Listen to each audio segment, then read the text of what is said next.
북한 괴뢰의 입장에서 볼 때는 그들이 보유하고 있다는 핵무기를 능가하는, 핵무기보다 더 강력한 우리가 소유하고 있는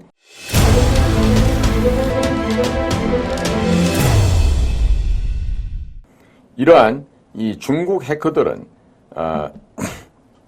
10여 개의 각기 다른 국무부, 즉 동아시아 및 태평양 지역 담당자가 위주가 되었는데, 이러한 직원들이 계정에서 6만여 건의 이메일을 절취했다고 합니다. 실력이 상당한 것 같습니다. 이래서 지금 이런 그 중국의 해커들 뿐만 아니라 우리가 조심해야 될 거는요, 북의 해커들입니다. 북한의 해커들도 만만치 않게 지금 도둑질을 많이 하고 있으니까 그 점에 대해서 유념을 해야 된다고 생각합니다.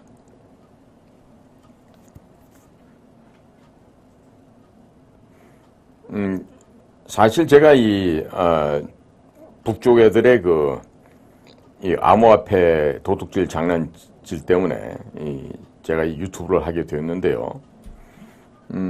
한편으로 보면요, 제가 이런 방송을 하면서 느끼는 게 뭐냐면, 대통령실이나 국가정보원 혹은 외교부, 기타 국가안보실 이런 곳에서도 본인들이 잘하지 못하는 것에 대해서 이렇게 충원을 하고 어드바이스를 해드리면 그것을 고맙게 생각해야 되는데, 방송사에다가 전화 걸어서 경영진들을 갖다가 이제 겁박을 하거나 그런 무례한 짓들을 하는 게 좀 종종 발견이 돼요.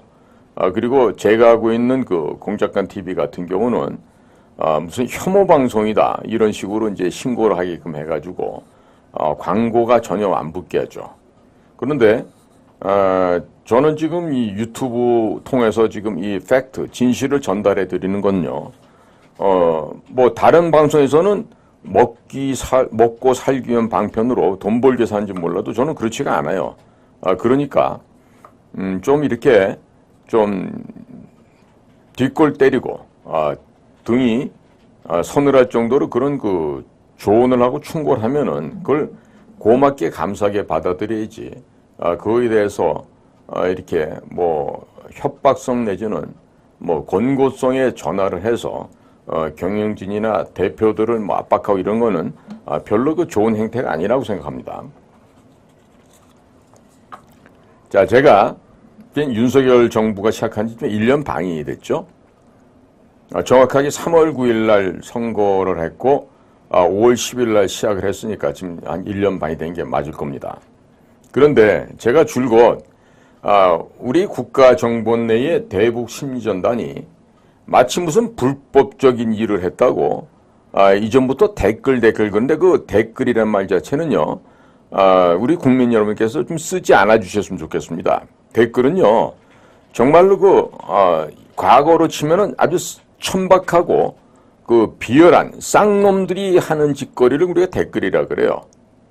그러니까 정식으로 무슨 반박 논조가 있는 글이다라든가 아니면 비판하는 성향의 글이다, 이런 식으로 정확하게 지적을 해야지, 그 댓글을 조사한다고 과거에 우리 심리전단의 우리 요원들이, 민주당 똥개들이 얘기하는 대로 검찰에서 말입니다, 마치 무슨 심리전단에서 박근혜 대통령을 당선시키기 위해서 모종의 무슨 정치 공작한 것처럼 해서 우리 심리전단의 우리 정예 요원들을 불러다가 함부로 수사를 하고 그랬어요. 그때 저도 이제 제가 2011년에 말에 퇴직을 했으니까 그 이전 얘기인데, 그렇게 조사하는 검찰들의 행태를 보면서 제 검찰 애들은 참 국가관도 없고 뭘 역사도 모르는 정말 시중 잡배들이 아닌가 이런 생각을 제가 한 적이 있었어요. 그런데 드디어 지금 헌법재판소인가요? 그런 데서 지금 김여정이가 하명한 법이 있었죠. 대북전단 살포금지법. 네? 이게 지금 끝났죠. 위헌이라고 지금 판결이 나서 대북 심리전에 대한 족쇄가 풀렸다 이렇게 되는데, 예전에도 제가 숱하게 이런 얘기를 합니다만은, 전면적으로 군비를 들여서 전쟁을 벌이게 되면요. 이번에 러시아 우크라이나 전쟁에서도 보지만 전비가 많이 들어갑니다. 상상을 초월한 금액이 들어갑니다. 지금 미국도요. 현재 이렇게 어려움에 처해 있는 것이요.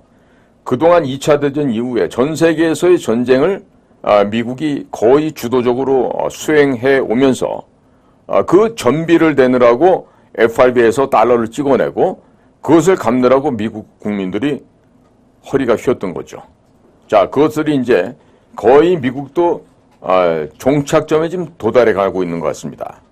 그래서 지금 바이든의 미 행정부가 제가 보기에는 내년도에 틀림없이 대통령 선거에서 패배할 것입니다.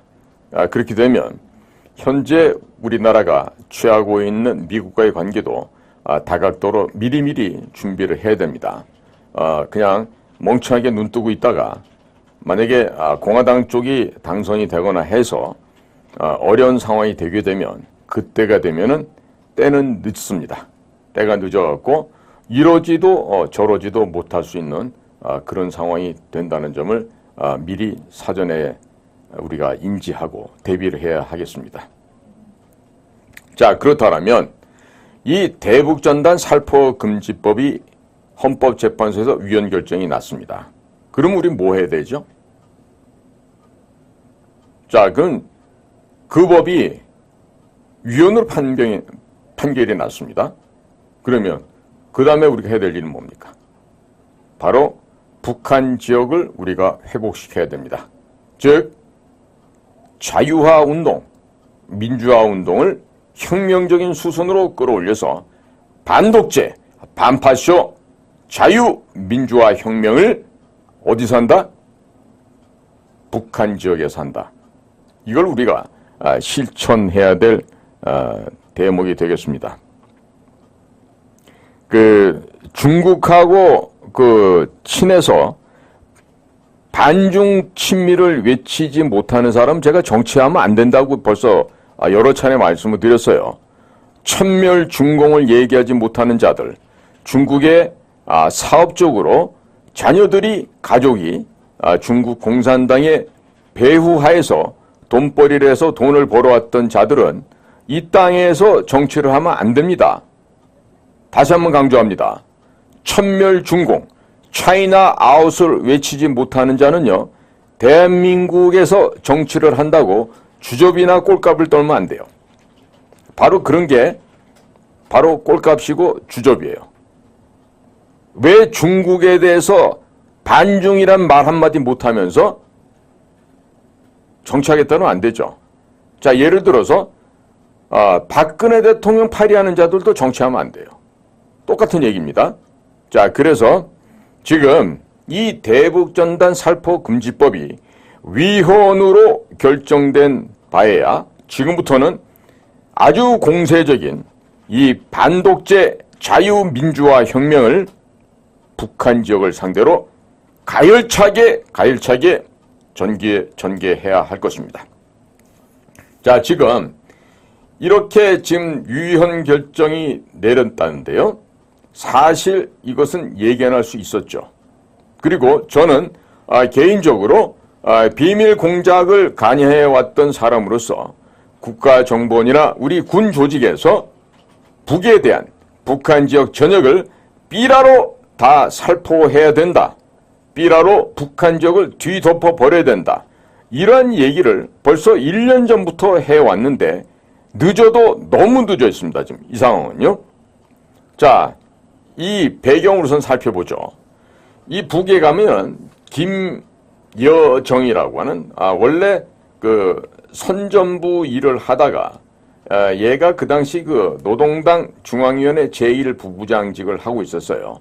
소위 그 애비가 김정일이라는 연유로 이 되먹지 못한 이 김여정이라는 계집애가 당의 제1부부장 역할을 했었는데 2020년 6월 4일 오전 6시 탈북단체인 자유북한 운동연합이 살포했던 대북전단과 관련한 담화에서 김여정이가 짓거린 이 개소리 망언은 다음과 같습니다. 구차하게 변명할 생각에 앞서 그 쓰레기들의 광대 노름을 저지할 법이라도 만들 것, 이렇게 요구를 했어요. 자, 그러자 문재인, 북에서 그렇게 인정해주는 간첩 문재인과 통일부에서는 김여정이의 입을 통해서, 이때는 입이 아니라 아가리라 그래야 되겠죠? 김여정의 아가리에서 나온 이 협박성 담화가 나온 지 4시간이 지난 오전 10시 40분경 브리핑을 통해서 대북전단과 관련한 법률 정비 계획을 발표를 했고, 당시 청와대는 대북비라는 백해무익한 행위다, 이렇게 천명을 하였으며, 국방부에서도 대북전단 살포는 접경지역 국민의 생명과 재산에 위험을 초래하는 행위로 중단되어야 한다. 이따우 개소리를 짓거렸던 게 바로 문재인과 그 문재인 밑에서 밥을 빌어 처먹었던 공직자들입니다. 자, 그래서 당시에는 이 문재인 정권과 그리고 여당이라고 했던 이 더불어민주당, 이것들이 북한 괴뢰 김정은이의 불편한 심기를 달래기 위해서 급급하고 비굴하게 굴종했던 것을 우리가 봐왔었습니다. 자, 하지만 북한 괴뢰는 한 걸음 더 나아가서 이러한 대한민국 정부와 대한민국 더불어공산당들의 협력한 조치에는 아랑곳하지도 않고 6월 5일 통일전선부의 대변인이라고 하는 이 담화를 통해서 남북연락소 사무소부터 폐지할 것을 밝혔습니다. 그리고 6월 9일에는 남북 간의 모든 통신 연락선을 차단하였고, 그리고 6월 16일이 되자 오후 2시경 결국 개성공단에 위치하고 있던 남북 공동연락사무소 폭파를 자행하였습니다. 그러나 문재인 정부의 통일부에서는 7월 17일 북한 괴뢰에 대한 상응한 조치보다는 대북전단과 물품을 살포하는 민간단체인 자유북한 운동연합과 큰샘에 대한 법인 설립 허가를 취소했습니다. 이 자들은요, 이 지나간 이 시기에 있었던 이 통일부자들, 이 통일부 직원들, 이것들 전부 다 사실은 형법으로 콩밥을 먹이거나 지금 현재 일하고 있는 통일부에서 쫓아내야 됩니다. 깜빵에 쳐넣어야 됩니다. 근데 이것들이 또 밥을 빌어먹는다고 통일부 일을 또 하고 있어요. 참 이게 이런 식으로 나라에 이 기강이 잡히지 않아서 이게 어떻게 이게 국가가 될 수 있는지 모르겠어요. 그리고 더불어민주당 이 쓰레기들은요, 8월 3일 날 대북전단 살포 금지법을 발의했고, 또 이것을 안건조정위원회에 넘겨서 12월 2일 국회 본회의에서 야당의 필리버스터를 강제 종료시키고 나서 강행 통과시킨 바 있습니다. 이에 대해서 국내 북한의 인권단체들 27개가 12월 29일 표현의 자유와 행복 추구권, 죄형 법정주의, 포괄적 위임 입법 금지, 국민 주권주의 및 대한민국의 정통성과 정체성을 침해 및 위배한다고 하면서 이 법률에 대한 헌법 소원을 제기하였으며, 미국, 영국, 네덜란드 등 국제사회의 전현직 관료, 학자, 전문가들로 한국 정부와 여당에 대한 비판을 공세적으로 강화해 왔었습니다. 약 3년 만에 나온 이번 헌법재판소의 위헌 결정의 요지는 표현의 자유를 지나치게 침해한다는 것이었습니다. 자, 그러면 그 당시에는 이 표현의 자유를 지나치게 침해하는 것을 헌법재판소의 이 개대가리 판사 출신들은 몰랐단 말입니까? 헌법재판소에 헌법재판관이라고 밥쳐 잡숫고 계시는 이런 사람들은 이 당시에는 이 김여정의 하명법이 표현의 자유를 지나치게 침해한다는 것을 전혀 몰랐습니까? 왜 이제 3년이나 지나서 이따오식의 판결을 하죠? 이자들도 똑같습니다. 대한민국에 썩어빠진 가장 큰 범죄 조직이 어디라 그랬죠? 법조 카르텔이에요. 그것도 서울대, 연대, 고대 이런 그 유명 대학 출신의 법조인들이에요.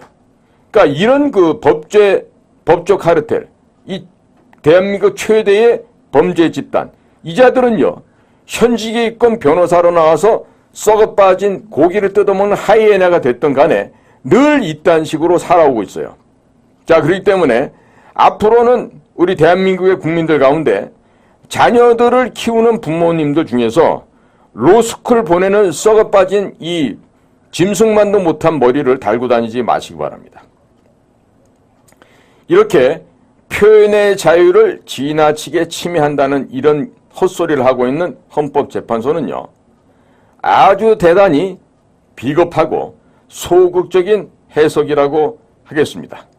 자, 북한 괴뢰가 우리가 하고 있었던 대북 전단 살포에 대해서 거의 광적인 미친 개 같은 반응을 보였던 것을 보면요, 결국 이 대북 전단 살포야말로 북한 정권에게, 북한 괴뢰들에 대해서 가장 핵무기보다도 더 무서운 위협이 된다는 것에 확실한 증거가 된다 하겠습니다. 자, 따라서 이 대북전단 살포 금지법을 제정했던 것은요, 대한민국 국민에 대한 표현의 자유를 침해한 것을 넘어서 이것은 북한 괴뢰의 입장에서 볼 때는 그들이 보유하고 있다는 핵무기를 능가하는, 핵무기보다 더 강력한 우리가 소유하고 있는 비대칭 전략무기라 하겠습니다.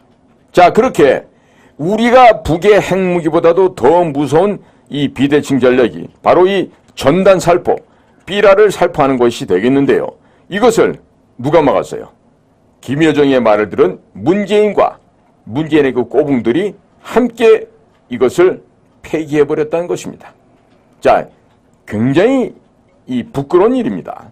이것을 창피하게 생각하지 못하는 우리 군과 우리 국가정보기관에서도요, 정말 혀를 깨물고 죽을 각오로 지금 개과천선을 해야 되는데 이게 아직도 멀었어요. 이게 멀었다고요.